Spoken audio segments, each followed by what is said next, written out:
Hello! I went and saw the film The Hunger Games at the cinema a couple of days ago, I was saying. I've got to say, I don't think it's as amazing as everyone else thinks.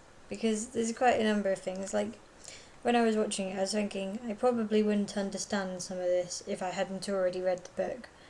I mean, especially at the beginning, straight away, it just says a couple of a couple of paragraphs on the screen to give you the premise of the film rather than acting it out, I guess.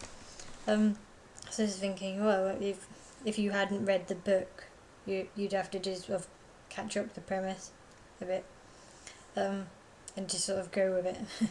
So, yeah, I think it's one of those things where you're probably best off having read the book. But there was quite a lot of stuff, having read the book already, that I felt they missed out. Um, Especially the bread thing. I was thinking if they've missed out this bread thing, which was quite a big thing in the plot line of the book, in my opinion, and then was retouched on in the second book.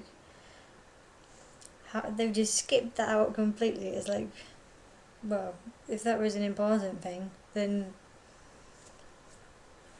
all the subtlety is gone, in a sense, because in the book things sort of more slowly unravelled, but you saw all the hints and stuff and things like that happened, and then in the movie, basically it just sort of blurts out every now and then, in my opinion. Another thing was that in the UK it's a 12A film, and there's a whole load of stuff in the papers about how it was too violent and stuff and should have been a 15, and they cut stuff out to make it into a 12A. I'm thinking, well, because of all the hype over the classification it's been given, they may as well have left it at a 15 and given us back the gory stuff, because you didn't actually see anyone get killed, literally, I don't think. And yet loads of people are complaining about it and saying, oh, it was too gory, blah blah, it's too much violence, saying it should have been a 15, so may as well just give that stuff back in, make it a 15, at least to be there. But it was more sort of, I think in a sense the killing was more sort of, you saw a spear go over, blah blah, and then someone's dead and it's moved on from really quickly. It's not sort of a lingering deaths, I don't think, in the film. Nothing like that happens. At any rate, I think that, no, because I was going to say people probably knew that there was going to be deaths in advance of seeing it, because it's just vital to the storyline. So if you went and saw it and you thought it was just going to be happy-go-lucky all the way through, then you would be a bit ridiculous to think that.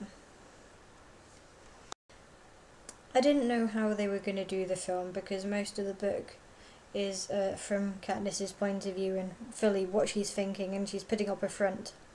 So, she's acting different to how she's thinking. So I didn't know how they were going to make that into a film.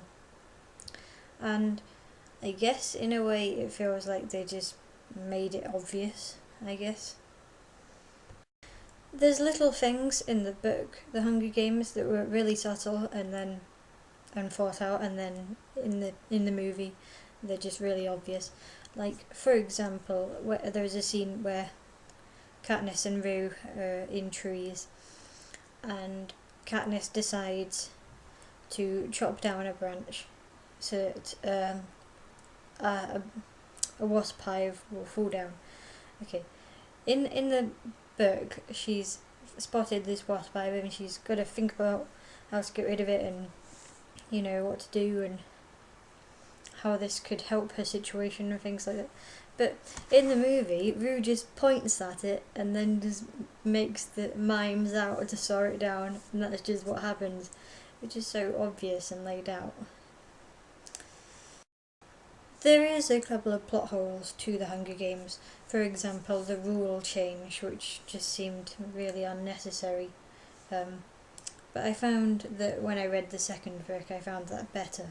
So I wouldn't say the first book, The Hunger Games, is amazing. just fairly good, I guess.